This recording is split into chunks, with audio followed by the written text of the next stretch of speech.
गोस्वामी श्री गुरु नाभादास जी महाराज के 450वें प्रकाश उत्सव के पवित्र अवसर पर आप सबको तथा जम्मू कश्मीर के नागरिकों को मैं हृदय से बधाई और शुभकामनाएं देता हूं। गुरु नाभादास जैसे बुद्ध पुरुष के अवतरण को मैं परम अलौकिक, परम उत्सव का क्षण भी मानता हूं। भक्त भक्ति भगवंत गुरु चतुर नाम बपु एक, इनके पद वंदन किए नासत विघ्न अनेक। भारतवर्ष के ऊर्जा क्षेत्र में सदियों से संतों के रूप में अनेक सितारे समाज से अंधेरा मिटाने के लिए ज्योति बनकर चमकते रहे हैं। गुरु नाभादास जी उन सितारों में भी ध्रुव तारा है। सदियों से संतों ने परमात्मा तक पहुंचाने के हमें मार्ग बताए हैं, जिसमें ज्ञान योग, कर्म योग, भक्ति योग प्रमुख हैं।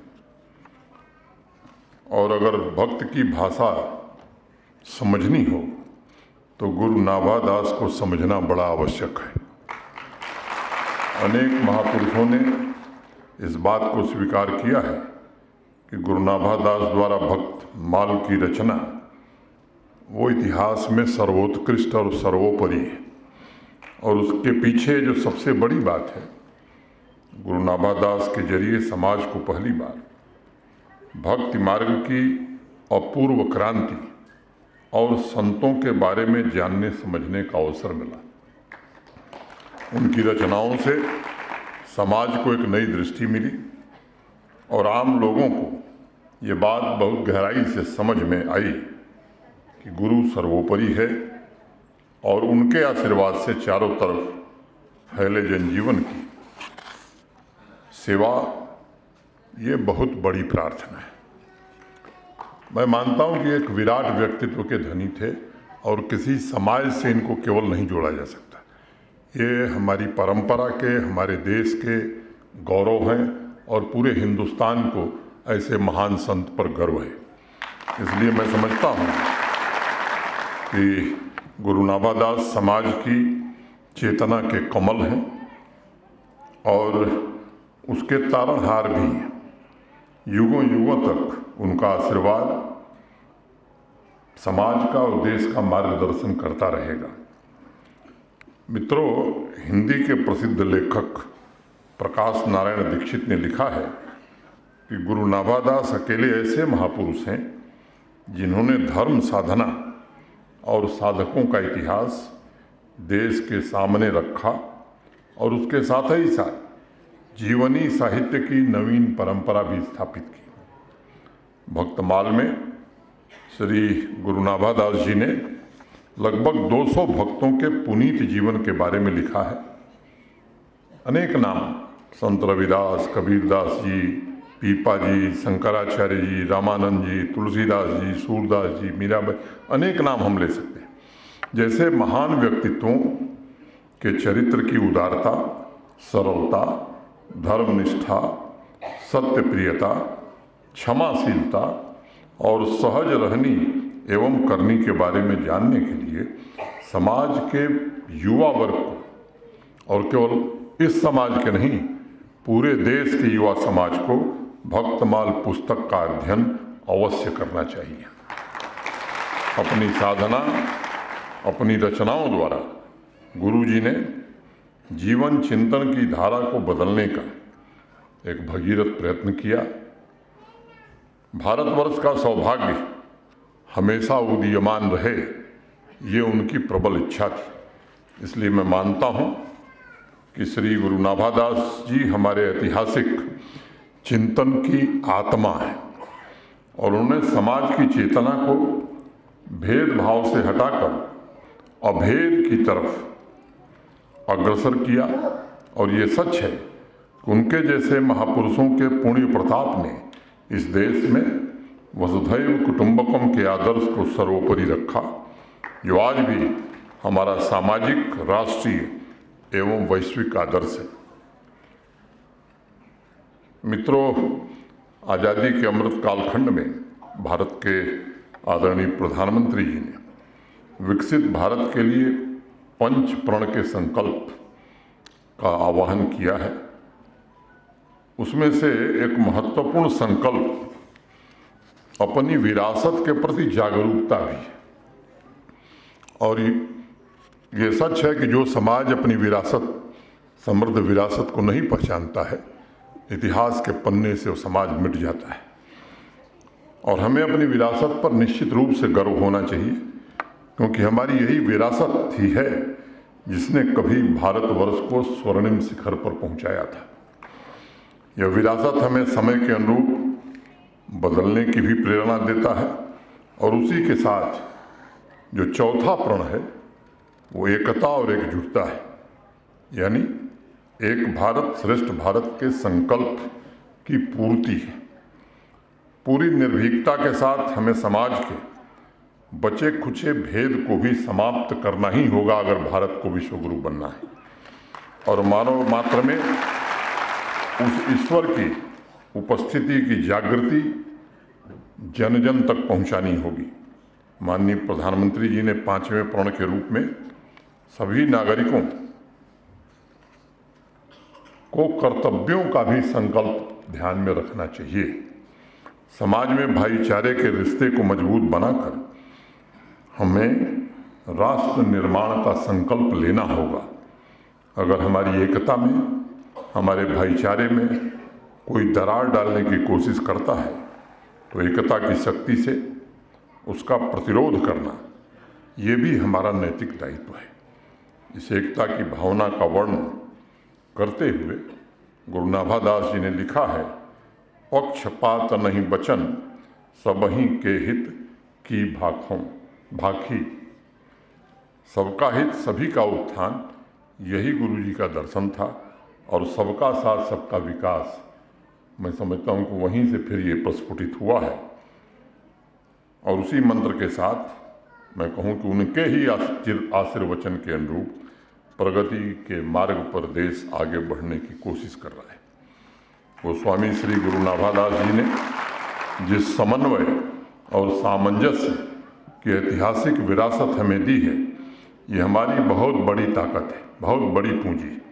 और मुझे विश्वास है कि उनके पद चिन्हों पर चलते हुए हम राष्ट्रीय एकता के सर्वोत्तम मूल्यों को संरक्षित रखेंगे और अपने दायित्वों का निर्वहन करेंगे। मित्रों, जम्मू कश्मीर में भी अभी मान्याल साहब बोल रहे थे, अनेक लोगों को मैंने सुना, कई बार कई लोगों से मिलने का भी अवसर मुझे मिला है।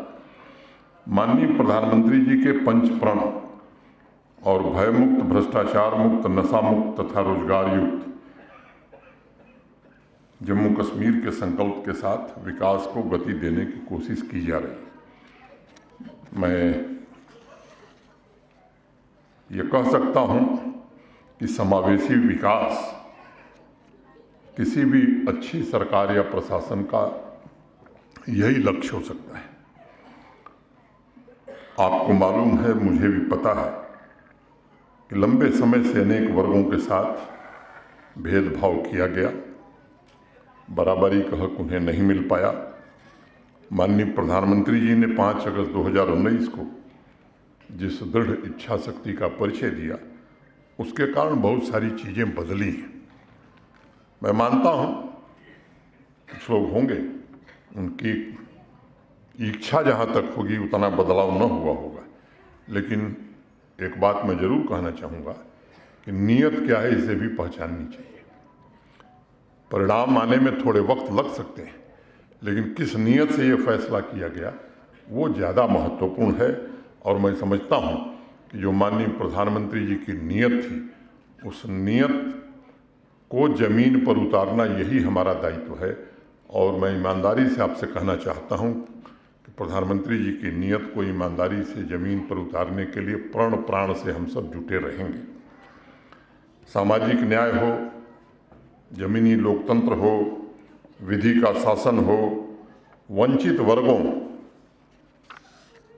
या जो आखिरी कतार में विकास में खड़े अंतिम व्यक्ति जो है, उस तक सरकार की और प्रशासन की योजनाएं लाभ पहुंचाएं, वो देश की मुख्य धारा से जुड़े, मैं समझता हूँ किसी भी शासन प्रशासन के लिए सर्वोच्च बात यही होनी चाहिए।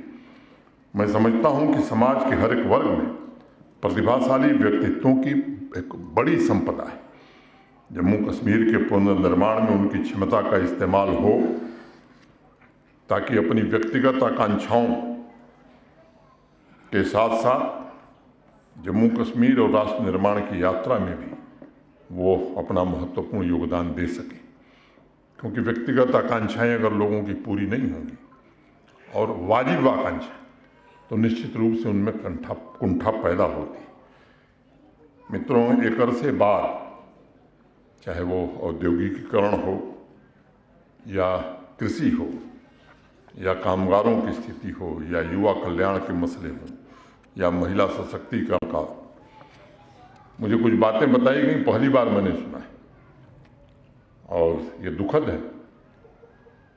मैं जहाँ से आता हूँ या देश में जो मैं जानता था कि अनुसूचित वर्ग के विद्यार्थियों के लिए कोई क्राइटेरिया नंबर की नहीं होती है। अनुसूचित वर्ग के हैं यही काफ़ी है उसकी इसका हो सकती है। मैं आप में से अनेक लोगों से मैं मिला हूँ, कभी किसी ने मेरे ध्यान में बात नहीं लाई थी। मैं आश्चर्यचकित हो रहा था जब मान्याल साहब बोल रहे थे। इसका निराकरण शीघ्रातिशीघ्र हो जाए, इसकी व्यवस्था की जाएगी और ख़ास तौर से युवा पीढ़ी, निश्चित रूप से भारत का संविधान जब बना तो राष्ट्र निर्माताओं ने यह महसूस किया कि देश में कुछ लोग ऐसे हैं, एक बड़ा वर्ग है जो सामाजिक रूप से शैक्षिक वर्ग से पिछड़ा हुआ है, और मैं समझता हूँ ये देश का मैं राष्ट्रीय कर्तव्य है कि ऐसे लोगों की देश मदद करे, ऐसे लोगों को समान अवसर मिले, तभी वो आगे बढ़ पाएंगे और राष्ट्र की मुख्य धारा से जुड़ पाएंगे। भूखे पेट कोई भजन नहीं कर सकता है और मुझे बताया गया है, मैं आपको भरोसा देता हूं कि जल्दी से जल्दी इसका समाधान जरूर किया जाएगा। एक कोशिश हुई है 3 वर्षों में अनेक नौजवानों को स्वरोजगार से, सेल्फ एम्प्लॉयमेंट, इंटरप्रेन्योर बनाने की कोशिश की गई है। महिलाओं को भी सशक्त बनाने के लिए सेल्फ हेल्प ग्रुप्स, उनका वित्तीय समावेशन, उनको वित्तीय सहायता, एक बड़ा प्रयास किया है। और अभी जो बैक टू विलेज का कार्यक्रम चला, आप में से अनेक चुने हुए सम्मानित प्रतिनिधि हैं, चाहे वो गोल्डन कार्ड का सैचुरेशन हो, सोशल वेलफेयर की स्कीम का सैचुरेशन, वो तो था ही। 2 मुख्य उद्देश्य उसमें रखे गए थे। एक, हर पंचायत से कम 15 नौजवान को चिन्हित करना है, वो बच्चा हो बच्ची हो, जिसे हमें इंटरप्रेन्योर बनाना है, सेल्फ एम्प्लॉयमेंट देना है। और 20 ऐसे नौजवानों को चिन्हित करना है जिनकी स्किलिंग करनी है ताकि वो भविष्य में अपना काम खुद कर सके। और मुझे बताते हुए प्रसन्नता है, अभियान खत्म होने के 1 महीने के अंदर 75,000 नौजवानों को एक दिन में 939 करोड़ रुपए की आर्थिक सहायता दी गई थी। उसमें से कई लोग अपना काम कर रहे हैं। एक समय था जब राष्ट्रीय फलक पर विभिन्न विभागों की सूची जारी होती थी तो थोड़ा आप सबको तकलीफ होती रही होगी। आज कई ऐसे मसले हैं जिसमें जम्मू कश्मीर काफ़ी आगे निकल रहा है और कोशिश भी कर रहा है। हेल्थ इंडिकेटर्स को लेंगे तो जो नेशनल एवरेज है उससे काफ़ी बेहतर प्रदर्शन हमारा है। ये सच है कि ई गवर्नेंस का काम हमने देर से शुरू किया। 7 अगस्त 2020 को आया था। 28 अक्टूबर मुझे तारीख याद है, श्रीनगर में मैं था। चीफ सेक्रेटरी ने मुझसे कहा कि साहब दरबार मूव हो रहा है। अंतिम शुक्रवार था। मेरी आंखों के सामने 217 ट्रकों में फाइल लद करके श्रीनगर से रवाना हुई थी जम्मू के लिए। आज देश में ई गवर्नेंस में यूटी की श्रेणी में हम नंबर 1 हो गए और 450 ऑनलाइन सर्विसेज हमने जम्मू कश्मीर में शुरू की हैं। 102 जो पब्लिक सर्विस गारंटी एक्ट की सेवाएं हैं उन्हें भी हमने ऑनलाइन मोड में रखा है।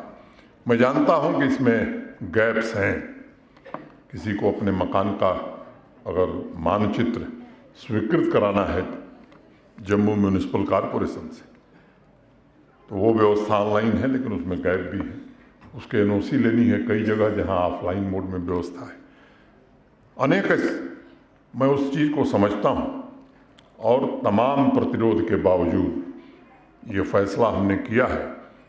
30-35 ऐसी सर्विसेज हैं जिसका 90% सामान्य आदमी से वास्ता होता है, उनको ऑटो अपील मोड में हमें करना ही है। ऑटो अपील मोड क्या है? 8 सर्विस 3 पहले हो गई थी, 3 दिन पहले 5 और सर्विसेज हो गई। ऑटो अपील मोड ये है कि अगर किसी को बर्थ सर्टिफिकेट चाहिए और पब्लिक सर्विस गारंटी एक्ट में 15 दिन में उसे मिलना चाहिए, मैं उदाहरण के तौर पर कह रहा, मान लीजिए एसडीएम साहब को देना है, अगर 15 दिन में वो नहीं देंगे तो ऑटोमेटिकली वो एक्सीलरेट करके उनके ऊपर के अधिकारी के पास दरखास्त अपने आप पहुंच जाएगी। फिर एसडीएम साहब के खिलाफ कार्रवाई भी हो सकती है, आर्थिक दंड भी हो सकता है।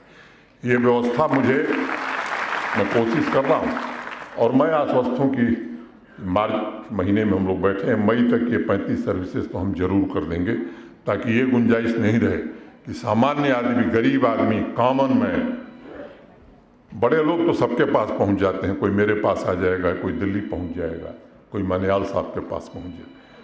ऐसा आदमी जो किसी के पास नहीं जाता है, सुदूर गांव में बैठा है, गरीबी में अपना जीवन यापन कर रहा है, उसको भी वो सभी सुविधाएं उसी तरह से मिले जो प्रभावशाली लोगों को मिलती हैं। मैं समझता हूँ माननीय प्रधानमंत्री जी की यही इच्छा है, और इसको ज़मीन पर उतारने की हम जरूर कोशिश करेंगे।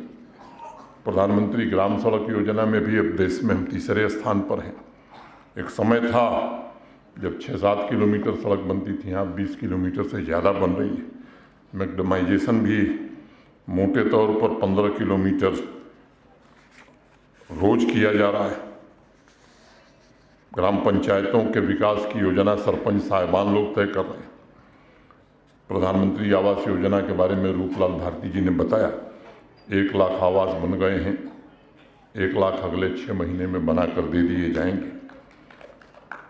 कुछ बातें कही गई हैं, मैं उसका जिक्र करूंगा।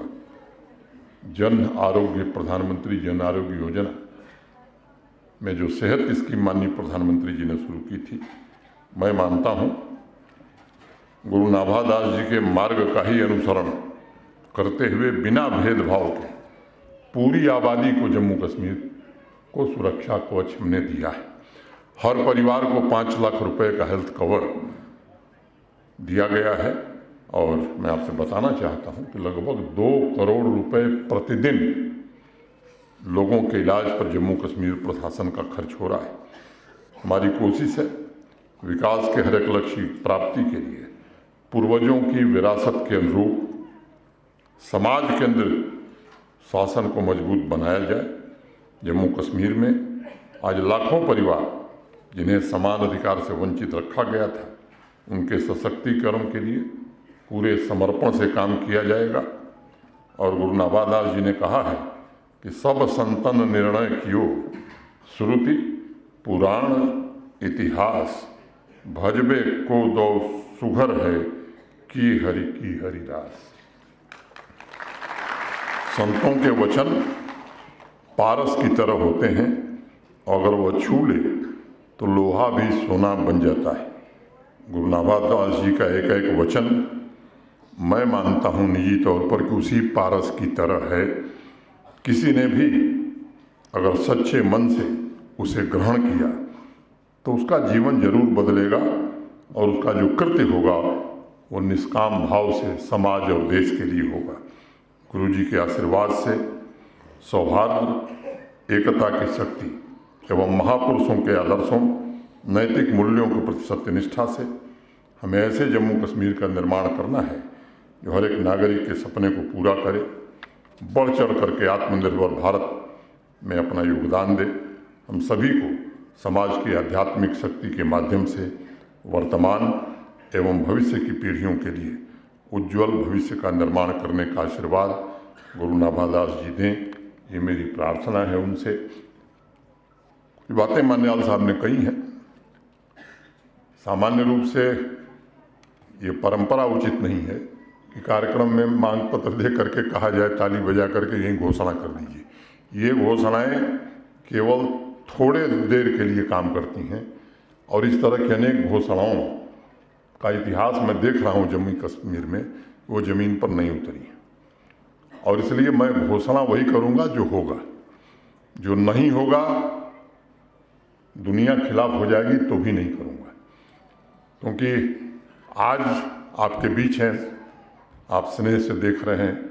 आज मैं कह के जाऊँगा और कल नहीं होगा तो आप गाली देंगे, ये मानव स्वभाव है, मैं भी देता, आप ही नहीं देंगे, मैं भी वही करता जो आप करेंगे। लेकिन उसमें बहुत सारी बातें मैंने ध्यान से सुनी हैं और बहुत सारी चीज़ें होने लायक, बहुत सारी चीज़ें होने लायक। और गुरुजी को सम्मान जम्मू कश्मीर और पूरा देश दे, इसकी कोशिश मैं ज़रूर करूँगा और जल्दी उसका, क्योंकि ये तत्काल फैसला मैं कर लूँ ऐसा उचित उसकी आप प्रक्रिया समझते हैं, लेकिन मैं ईमानदारी से इस बात को कह रहा हूँ कि ईमानदारी से कोशिश करके परिणाम सुखद हो, इसकी मैं कोशिश करूँगा। दूसरी बात मैं कहना चाहता हूँ, जो प्रमोशन में रिजर्वेशन, यहाँ का मामला न्यायालय में है, जो अधिकारी हैं वो जानते हैं। कोशिश हमने इंस्ट्रक्शन दिया हुआ है। ये मेरे लिए एक राजनीति का सवाल नहीं है, न मुझे यहाँ चुनाव लड़ना है न मुझे यहाँ राजनीति करनी, लेकिन जिस विचार से मैंने काम किया है वो विचार यही है कि ऐसे लोग जो जीवन भर दबे कुचले रहे, उनको वरीयता शासन को देनी ही चाहिए और उन्हें जरूर दी जाए। इसी नीति पर भारत सरकार चल रही है और जो भारत सरकार की मनसा है, मैं समझता हूं कि जम्मू कश्मीर प्रशासन बाध्य है उस मनसा को जमीन पर उतारने के लिए। छात्रवृत्ति वाली बात मैंने कह दी, मैं अविलंब जल्द से जल्द जो भी उसमें सुधार करना होगा। अनुसूचित वर्ग के हर विद्यार्थी को ये नंबर कोई कंसिडरेशन नहीं होना चाहिए, उसका जन्म हुआ है अनुसूचित वर्ग में, वो हकदार है स्कॉलरशिप का। ये पूरे देश में यही फार्मूला है और मैं समझता हूँ जम्मू कश्मीर अब देश के बाहर नहीं है, कोई कभी समय रहा होगा। जिन लोगों ने इस कानून को बदला है उनको भी आप जरा ध्यान रखिएगा, क्योंकि हमारी स्मृति थोड़ा बड़ी कमज़ोर होती है। और कुछ ही दिनों में हम एक ज़मीन का सवाल आया है मित्रों, बहुत दुख के साथ मुझे कहना है, यहाँ कोई कानून नहीं है गरीब आदमी को ज़मीन देने का। पता नहीं कैसा राज था यहाँ, वास्तव में यहाँ कोई कानून नहीं। कानून हम बना रहे हैं, निश्चित बनाएंगे। प्रधानमंत्री आवास योजना में मैं इस कठिनाई को जानता हूँ। तो ऐसे अनेक गरीब हैं जिनके पास ज़मीन ही नहीं है, तो उनको आवास कहाँ बनेगा। ये कानून जल्दी बनेगा और जितने लोग जिनके पास ज़मीन नहीं और वास्तव में गरीब हैं, उन्हें ज़मीन भी दी जाएगी, उनका आवास भी बनाया जाएगा। ये ऐसे ही सामाजिक संस्थाओं, जो बात मान्यवाल साहब ने कहा कि भवन बनाने के लिए, वो कानून अभी आज की तारीख में यहाँ एग्जिस्ट नहीं करता है। हम उस पर काम कर रहे हैं। लैंड डिजिटाइजेशन का काम पूरा हुआ है। लगभग अधिकांश लोगों को हिंदी, अंग्रेजी और उर्दू में पासबुक दी जा चुकी है। और भी रेवेन्यू से रिलेटेड कई काम हैं जो अंतिम चरण में है। ये काम निश्चित रूप से होगा और जब कानून बन जाएगा तो गरीबों को आवास भी मिलेगा और गुरुजी की स्मृति में बनने वाले सभागार के लिए ज़मीन भी जरूर देगा जम्मू कश्मीर प्रशासन। मोटे तौर पर जो बातें ध्यान में थी, लंबा चौड़ा मान्यवाल साहब ने पूरी तैयारी वर्ष भर की करके आज ही रख दी है।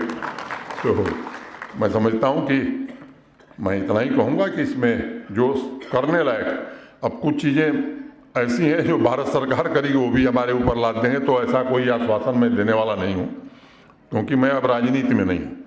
मैं जिस पद पर हूँ, मुझे लगता है कि वही कहना चाहिए जो हो सकता है। एक मैंने ज़रूर ये कहा था जम्मू बेस्ड एम्प्लॉइज़, खासतौर से रिजर्व कैटेगरी के एम्प्लॉइज़ से, कि आप आइए ज्वाइन करिए, आपकी पॉलिसी हम बनाएंगे। लेकिन भाई एक बात की तकलीफ़ है मुझे, आप लोगों से बातचीत होने के बाद भी आप लोगों ने फैसला नहीं माना। फैसले एक तरफा लागू नहीं होते। फैसले अगर कोई बातचीत हो रही तो उसका सम्मान दोनों पक्षों को करना होता है। एक पक्षीय सम्मान, ये व्यवस्था ठीक नहीं। ये सच है कि आप सरकारी कर्मचारी हैं, आपकी विपरीत परिस्थिति मैं समझता हूँ। सबको वेतन मिल गया है, नहीं मिला होगा तो इंस्ट्रक्शन है, किसी का वेतन नहीं रुकेगा। जो मैं कहा हूँ मैं उस पर कायम हूँ। लेकिन देरी आपने कराई है, ये मैं आज आपके बीच कहना चाहता हूँ। अगर आप उसी समय गए होते तो शायद पॉलिसी अब तक आ गई होती। मैं आपकी वास्तविक कठिनाई समझता हूँ। कश्मीर में नौकरी करना आपके लिए कठिन काम है। जैसे कश्मीरी माइग्रेंट के लिए घर का इंतज़ाम हुआ है। अभी हमने हाल ही में अपने हाउसिंग सेक्रेटरी को कहा है कि हमको सरकारी ज़मीन ऐसे लोगों को देनी ही पड़ेगी ताकि वो अपना घर बना सकें, सुरक्षित रह सकें, वहाँ सुरक्षा का भी इंतज़ाम किया जा सके। इस दिशा में हम विचार कर रहे हैं, सकारात्मक रूप से विचार कर रहे हैं और जल्दी उसका परिणाम लेकर के आपके बीच हम आएंगे। बहुत बहुत धन्यवाद। नमस्कार। जय हिंद।